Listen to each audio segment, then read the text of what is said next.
Assalamualaikum warahmatullahi wabarakatuh. Sebelum memulai pelajaran, pastikan kalian berdoa terlebih dahulu. Sudah ya? Oke. Hai anak-anak, perkenalkan saya Bu Mutia. Saya mengampu pelajaran prakarya. Hari ini saya akan membahas tentang kerajinan bahan lunak. Jadi, kerajinan bahan lunak ada di pelajaran kelas 8 semester 1. Langsung saja ya ke materi ya. Pengertian kerajinan. Apa itu kerajinan? Kerajinan atau kerajinan tangan bisa disebut kriya atau hastakarya. Merupakan suatu kegiatan seni yang menitik beratkan pada keterampilan tangan dan fungsinya untuk mengolah bahan baku yang sering ditemukan di lingkungan menjadi bahan-bahan yang tidak hanya bernilai pakai tetapi juga bernilai estetis. Bagi masyarakat Indonesia, benda-benda kerajinan dapat menjadi alat untuk memperkenalkan keragaman budaya daerah Nusantara. Daya tarik dari benda kerajinan, setiap daerah memiliki corak dan bentuk yang berbeda-beda, sehingga kita dapat mengenal suatu daerah di tanah air melalui benda kerajinannya. Selain banyaknya benda kerajinan tradisional, pasar Indonesia juga banyak terdapat barang impor. Oleh sebab itu, untuk mengurangi produk impor masuk ke Indonesia, mari kita pelajari bersama dan lestarikan budaya Indonesia. Ya, pengertian kerajinan bahan lunak. Kerajinan bahan lunak adalah suatu produk kerajinan yang menggunakan bahan bersifat lunak sebagai dasar pembuatannya. Beragam benda kerajinan dari bahan lunak alam dan buatan dapat diciptakan dan dibuat berdasarkan bentuk dan bahan yang digunakan. Bahan yang digunakan bisa berupa tanah liat, getah, playdoh, kertas, polimer clay, plastisin, parafin, plastik, gips, semen, fiberglass, sabun, karet, lilin, spons, dan kulit. Teknik yang digunakan juga sangat bervariasi, diantaranya bisa berupa teknik menggunting, mengecor, menempel, melipat, mencetak, memahat, dan juga membentuk. Semua itu disesuaikan dengan desain dan jenis bahan yang digunakan, karena bahan yang digunakan memiliki sifat dan karakteristik yang berbeda-beda. Prinsip kerajinan bahan lunak. Pada praktiknya, kerajinan dibuat dengan mempertimbangkan wilayah kerja. Beberapa prinsip berikut. Ada keterampilan tangan. Satu ya, keterampilan tangan. Pembuatan kerajinan yang mengandalkan tangan. Kedua, keterampilan teknik. Jadi, kemampuan untuk menggunakan peralatan-peralatan, prosedur-prosedur atau teknik dari seorang pengrajin. Yang ketiga ada kedaerahan atau tradisional. Keterampilan teknik dengan menggunakan tangan namun masih dipengaruhi oleh adat istiadat setempat. Prinsip kerajinan bahan lunak yang selanjutnya, secara umum jenis karya ini dapat dibuat atau dipilah menurut manfaatnya, yaitu sebagai berikut. 1. Sebagai pelengkap busana. Ya, 2. Sebagai kelengkapan suatu benda. Yang ketiga, kelengkapan rumah atau bangunan. Yang keempat, ada kelengkapan keperluan ritual atau upacara adat. Berdasarkan prinsip kebermanfaatan, maka kerajinan bahan lunak dapat dikategorikan sebagai produk-produk berikut. Pertama, menambah keindahan. Terus, memberikan penekanan atau kekhasan pada suatu benda, ya. Terus, menjadi persyaratan pemakaian, ya. Lalu, merupakan pertanda atau simbol. Selanjutnya, dibuat khusus sebagai benda aslinya atau duplikasi. Selanjutnya, sebagai bagian dari karya seni. Saya akan menjelaskan tentang jenis dan karakteristik kerajinan bahan lunak.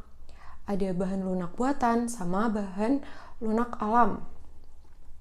Bahan lunak buatan. Bahan lunak buatan itu bahan lunak untuk karya kerajinan yang diperoleh dari alam sekitar, dan cara pengolahannya juga alami, tidak dicampur maupun dikombinasi dengan bahan buatan lainnya. Bahan lunak buatan ini berasal dari tumbuhan dan hewan atau lapisan bumi yang bersifat lunak. Selanjutnya, bahan lunak buatan. Bahan untuk kerajinan yang diolah dan dicampur dengan zat kimia tertentu sehingga menjadi lunak, lembut, dan mudah dibentuk. Atau bisa juga bahan lunak buatan adalah sesuatu yang diolah manusia dari bahan kimia dan paduannya, bukan asli dari alam, dengan maksud mendapatkan efek duplikasi bahan alam dan bersifat lunak. Bahan lunak itu contohnya ada tanah liat, kulit, getah kayu, dan flower clay. Apa itu? Tanah liat ya yang pertama. Tanah liat itu diambil dari sari tanah, memiliki warna yang beragam, tetapi semuanya merupakan warna natural tanah, yaitu coklat. Tanah yang mengandung kaolin lebih banyak akan berwarna lebih putih. Tanah yang mengandung stoneware lebih kehitaman atau keabu-abuan. Daya bakar hingga 1300 derajat Celcius. Tanah yang mengandung earthenware lebih terlihat coklat kemerahan. Daya bakarnya hanya sampai 900 derajat Celcius. Tanah liat mudah hancur jika tidak melalui proses pembakaran. Campuran tanah liat ini adalah air. Jadi, ada dua cara pembakaran tanah liat, yaitu glasir dan biskuit. Glasir itu pewarnaan tanah liat melalui pembakaran tinggi hingga 1300 derajat Celcius. Biskuit itu pembakaran 900 derajat Celcius, lalu kemudian diberi warna secara langsung. Diberi warna cat ya secara langsung. Kemudian di sini ada kulit. Kulit berasal dari kulit hewan yang tidak tersamak sehingga mudah dibentuk. Kulit ada yang berwarna hitam, putih, coklat, ataupun krem sesuai dengan hewan yang dikuliti. Kulit itu tidak tahan air.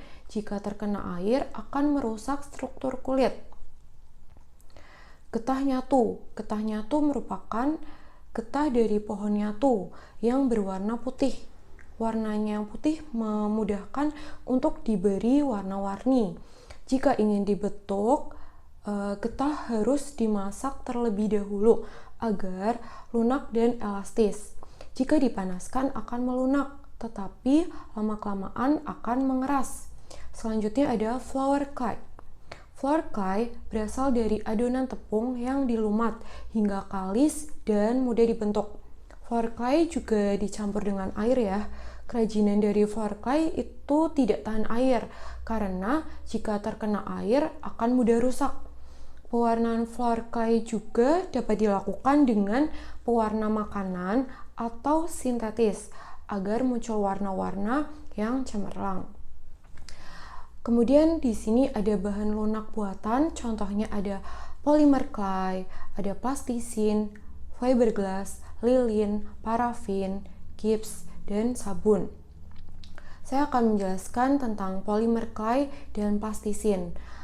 Plastisin dan polymer clay ini memiliki aneka warna yang cerah dan bertekstur padat lunak. Yang membedakan hanya pada polymer clay itu tidak mengandung minyak, sedangkan plastisin mengandung minyak ya, jelas ya. Pada saat pengeringan, polymer clay dapat mengeras, sedangkan plastisin itu tetap seperti semula karena ada kandungan minyaknya. Selanjutnya ada fiberglass. Fiberglass ini memiliki struktur cair dan jika mengering akan mengeras. Fiberglass ini dapat dibentuk ketika setengah mengeras. Kerajinan fiberglass dibuat dengan cara dicetak atau dicor. Campuran fiberglass adalah katalis atau campuran bahan untuk membuat fiberglass dapat cepat mengeras. Ya. Terus pewarnaan fiberglass ini dilakukan saat masih keadaan cair maupun saat bahan mengering. Fiberglass ini tahan lama dan kuat. Wujudnya tuh bening ya. Selanjutnya ada gips. Wujud bahan gips adalah bubuk. Jika dicampur dengan air menjadi adonan yang kental dan mengeras jika didiamkan. Pewarna gips itu biasanya setelah produk jadi. Gips itu sendiri mudah pecah sehingga harus berhati-hati saat berkarya dengan bahan ini. Kemudian ada sabun. Sabun itu berwujud padat sehingga dapat langsung diukir saat padat. Sabun dapat pula diparut atau dihaluskan dan dibentuk seperti flower clay. Sabun yang didiamkan akan mengeras. Pewarnaan sabun dilakukan dengan mempertahankan warna sabun atau dapat pula ditambah biang warna saat sabun dibuat adonan. Oke, jadi sekian untuk penjelasan pada pertemuan kali ini. Untuk pertemuan selanjutnya, Bu Mutia akan melanjutkan pembahasan tentang kerajinan bahan lunak. Sampai jumpa di pertemuan minggu depan. Mohon maaf jika saya ada salah kata. Wassalamualaikum warahmatullahi wabarakatuh.